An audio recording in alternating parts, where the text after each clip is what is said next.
Good afternoon, everybody, and welcome back to Breakthrough News. We're very excited to have our third episode.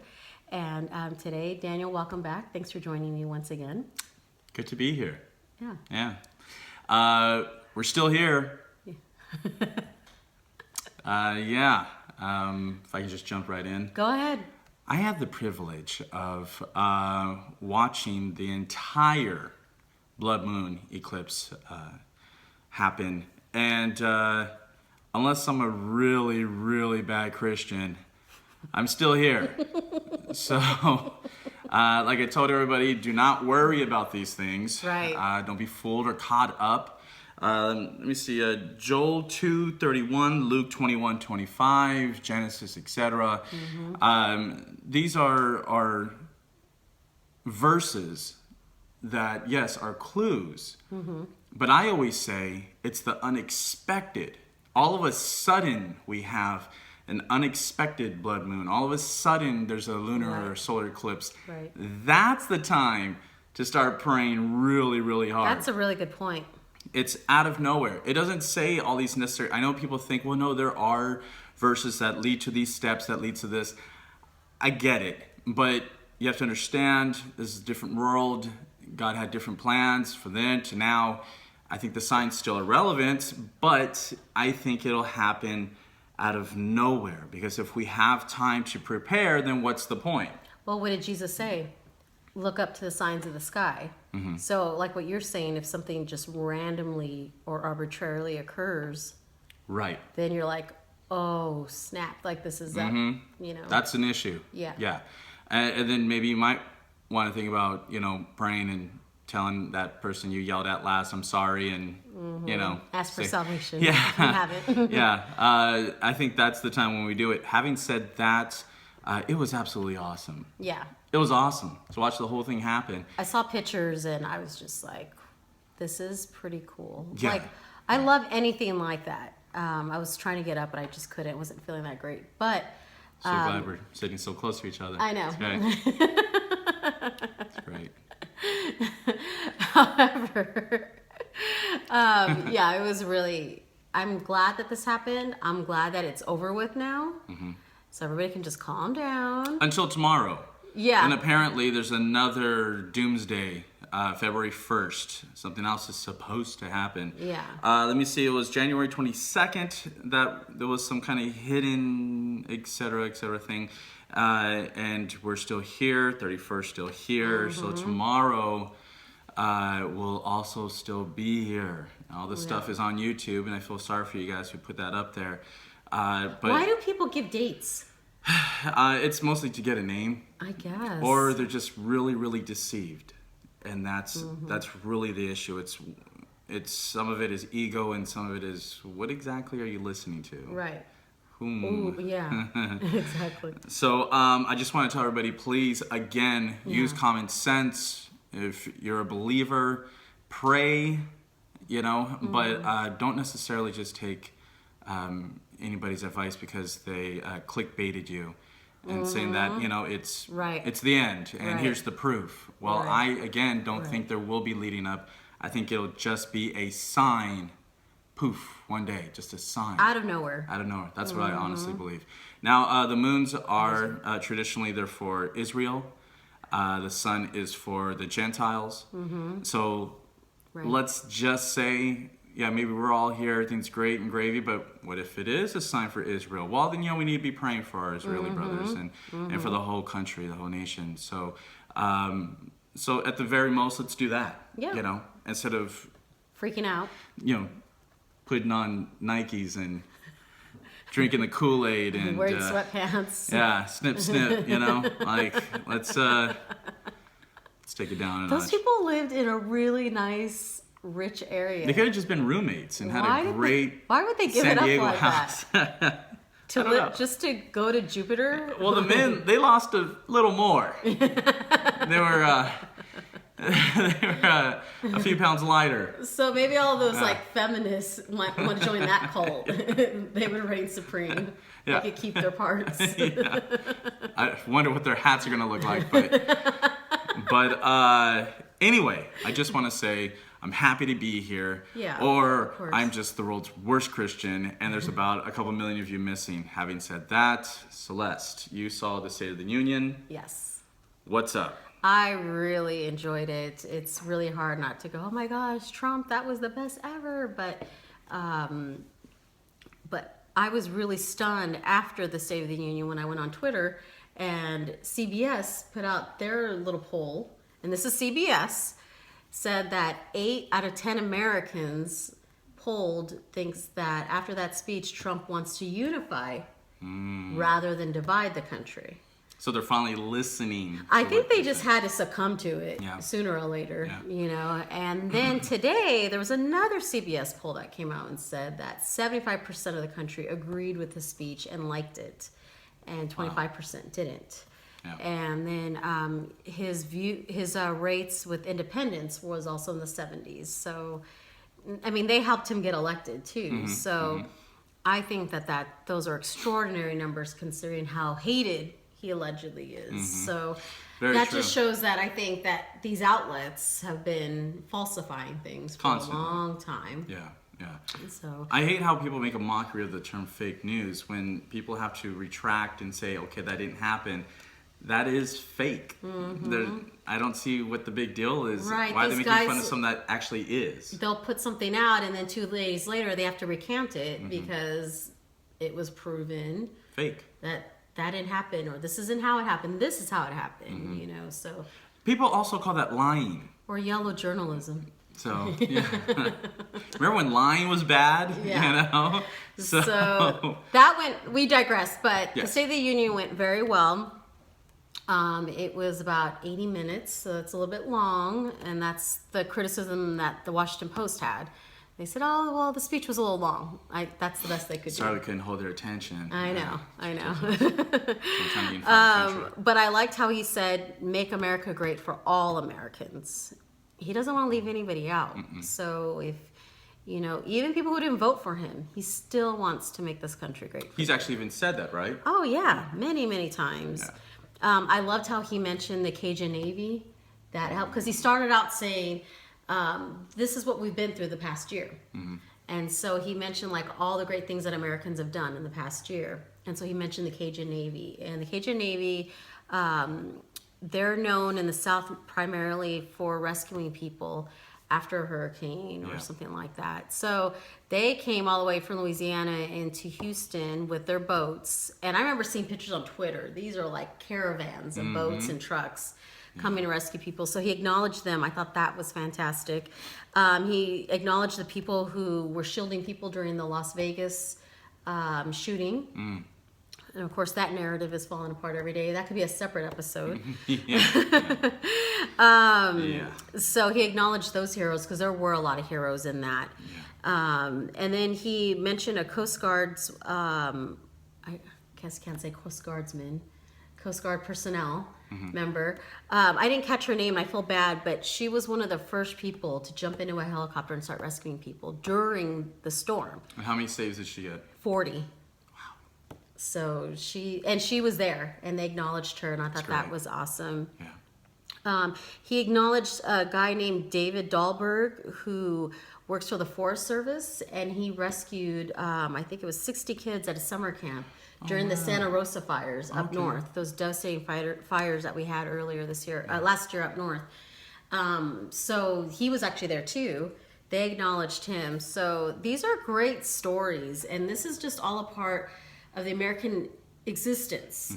How we are, and how no matter what, when something bad happens, we don't notice color and race and religion. We just want to help. Right. And even overseas, when something bad happens overseas, the U.S. is usually the first person to offer aid. And so are the Israelis, and they're usually turned down all the time. But ridiculous. We're always the first to want to jump in and help. So when it happens at our own home, we're definitely the first ones there. And so I like that he brought that back out so we can remember who we are. We're good people still. Even though all these bad things happen, there's still good people out there. Right. And so I see that in these events that happen, as catastrophic that they are, I still see that. Well, I also like how some people that were heroes they didn't carry a badge. They didn't carry a gun. They were just doing the right thing for their fellow man. I think that's awesome. Right. It's a real testimony to who we are.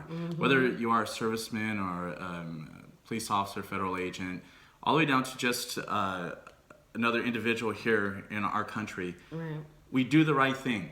We don't sit there and go, what's your affiliation, Republican? Because I believe that was a quote last year where they were like, let them die, and it's like, that's disgusting. We're all in this country together. I agree with you that JFK probably wouldn't be allowed to be a member of the Democratic Party if he was still alive today, which is horrendous.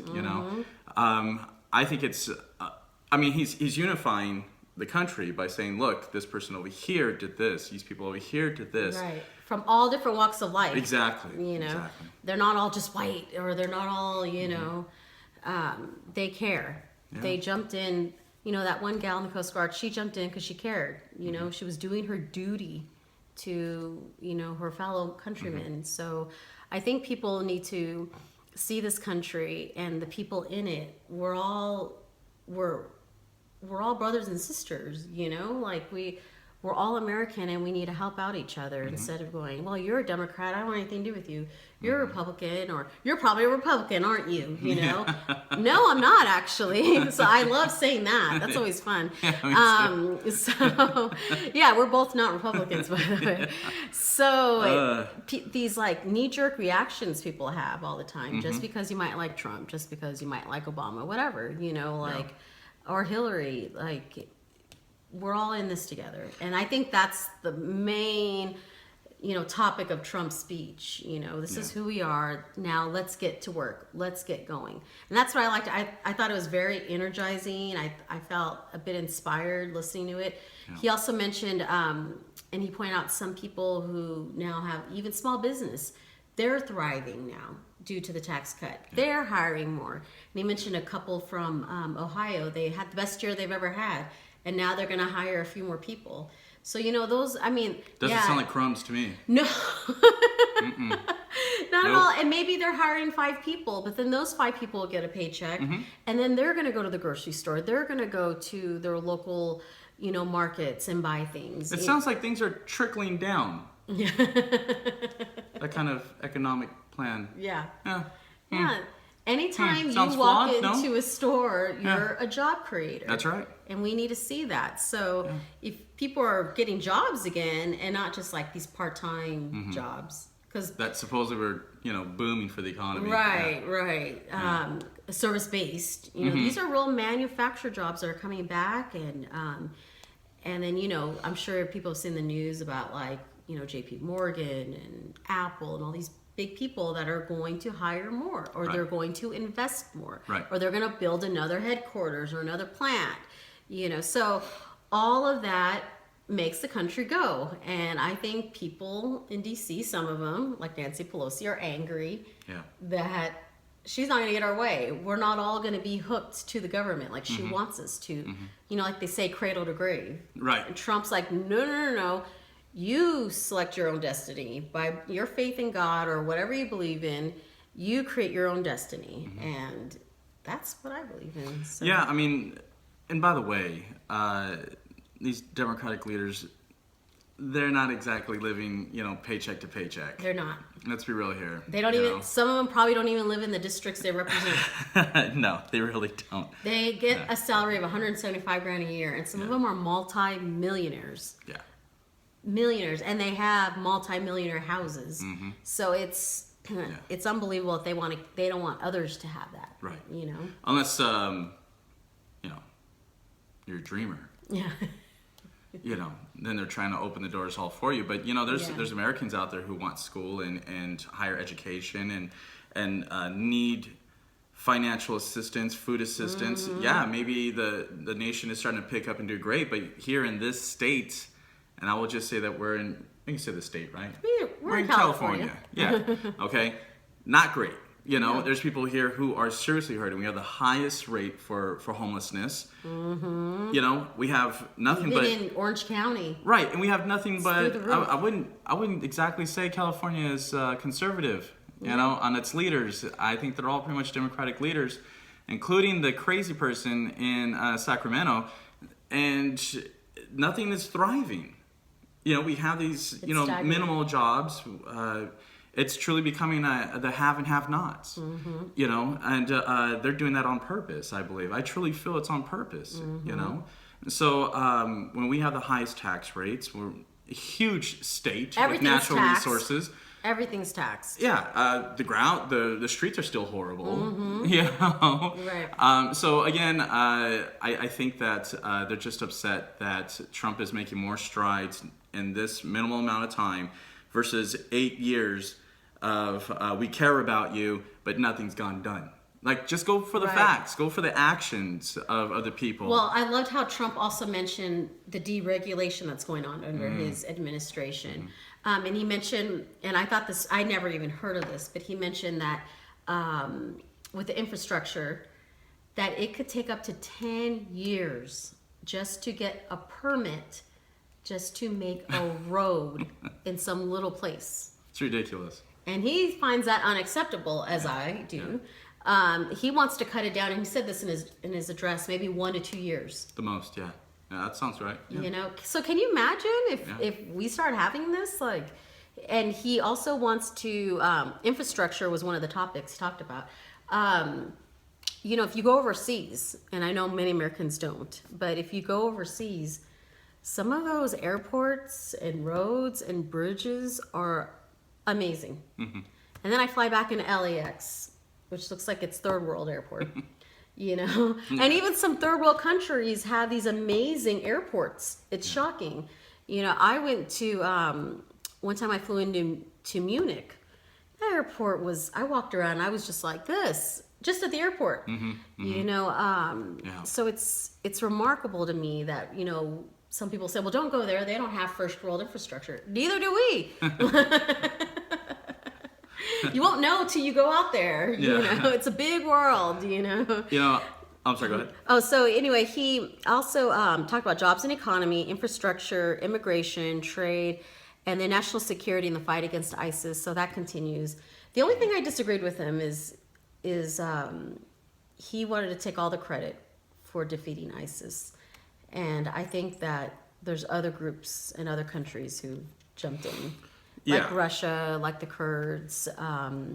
So when he was saying that, I was like, okay, yeah, you have a point, but, you know, I think Putin stopped the slaughter of the Christians. Yeah, we've taken Yazidis and brought them over here, but that's mainly Obama's fault. Yes, you know? yeah, that's exactly what I was going to say. Is, he did a pretty good step up. Yeah, and he's done a pretty good dust up Trump, you know, stopping it. I mean, this past year, I saw pictures on Twitter of members, the Christian members in Syria having Christmas again. And I saw this picture I think it was in Mosul in Iraq, northern Iraq. They actually put a Christmas tree back in the town square. They hadn't had one in like 5 years or something because of ISIS. So, you know, those are moves that we've done, and, you know, there's still troops of ours that are dying out there, but you know, it's not all just us who did that. That was a larger effort. Point. That's a good point. I did like how he mentioned Steve Scalise, the congressman from Louisiana who was shot and nearly killed last year. And he welcomed him by saying the legend from Louisiana. So, and I admire everything that's Representative Scalise has done. You know, he's taken on human trafficking, which is very, very brave. Even right before he was shot, he did a tweet about that, making awareness of that. Not trying to draw lines, but it's not a quantum leap to suggest a multi-billion-dollar industry and you're going against it. Yeah. Someone's going to get mad. Yeah. You know. He wants to Trump wants to set aside differences, and when he said that, Pelosi didn't clap. Unemployment claims are to a 45-year low. The stock market has gone up $8 trillion in value since he's been inaugurated. So it's been a year. That's pretty amazing. The GDP, we actually have a decent positive GDP for once. it's actually gone up. It was more than Obama ever had. Yeah. So there's that. the tax cut that he did for people, because remember Nancy Pelosi said, oh, they're just going to get crumbs. It's not going to matter. If you're a married couple, your first $24,000 are tax free now. That's excellent. And then they're going to double the child tax credit. That's great. So I probably should have had kids. So, so yeah, there's all these things that are starting to happen, and he did all this in his first year. On top of which, he got a Supreme Court justice, which usually takes forever to do, and he got the man he wanted in there. Right. He's put in more federal judges, so he's had successful overseas tours, like he did in Saudi Arabia earlier this year, last year, China. Also, too, when he went to China, he was treated like royalty there. And when Obama arrived to China his last visit, they rolled up the red carpet. They rolled up the red carpet and then made him exit from the back. And I think they made the plane wait 2 hours. Yeah. With Trump, they take Trump in and they took him to a city that no other president's ever gone to. They had this huge banquet for him. So, And just real quick, it's not a racial component. No. It's they know who's on the up and up. Yeah. They know he's serious. Glorifying China, but I'm just saying they know like who's on the up and up, who's really trying to make something happen for the world. Right. Everybody's going to benefit, type of thing. Right. So that's what it is. He wants to also close loopholes in immigration and in the laws, and that also to more deregulation, and I think he wants kind of something like a roaring 20s. That's in my opinion. I haven't heard anyone else say that, but this is the time to make money. And if you want to start a business, I keep hearing people say, do it now. If you want to invest now. Yeah. He's called for 1.5 trillion in infrastructure. Wow. So I can't even imagine. And I'm sure they're going to be real jobs, not like these shovel-ready jobs that the Obama administration never had. So that might be something to invest in. Look in those companies that are going to be a part of that, or people that are making bids.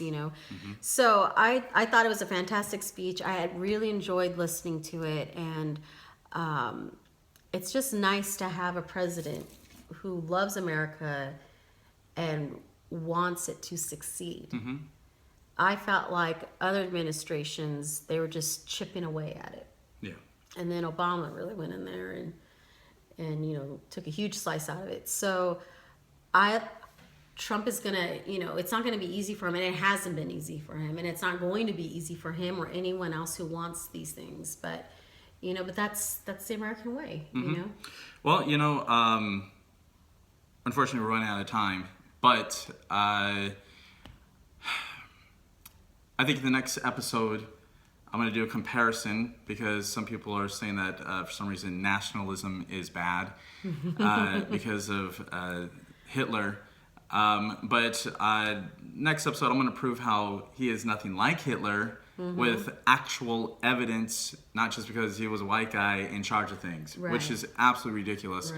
And we'll do the breakdown. We'll do the breakdown and show how there's nothing wrong with having pride for your nation. There's nothing wrong with maybe even being a little separate from everybody. We need to be separate. Personally, we need to regroup. We were like a person who was bleeding out. Well, we got to get away from everybody else, bandage up, get cleaned out, fix ourselves up, and then jump back in. There's nothing wrong with that. That's not what Hitler was doing. I'll get to that. Well, on top of which, we had all these people from here and there coming. Right. And then thrown in there, and then people aren't wanting to assimilate, then they might not even know what America is. I felt like Trump was giving everybody a civics lesson last night. And they stopped teaching that in schools, but that's what I felt like he was doing. So it was very positive. It was just a positive speech, and I enjoyed it. A lot of Americans enjoyed it, so. Again, keep on loving each other, be good to each other. We are just out of time. And release the memo. Release the memo! My God. Okay? We'll see you guys soon. Thanks for jumping in.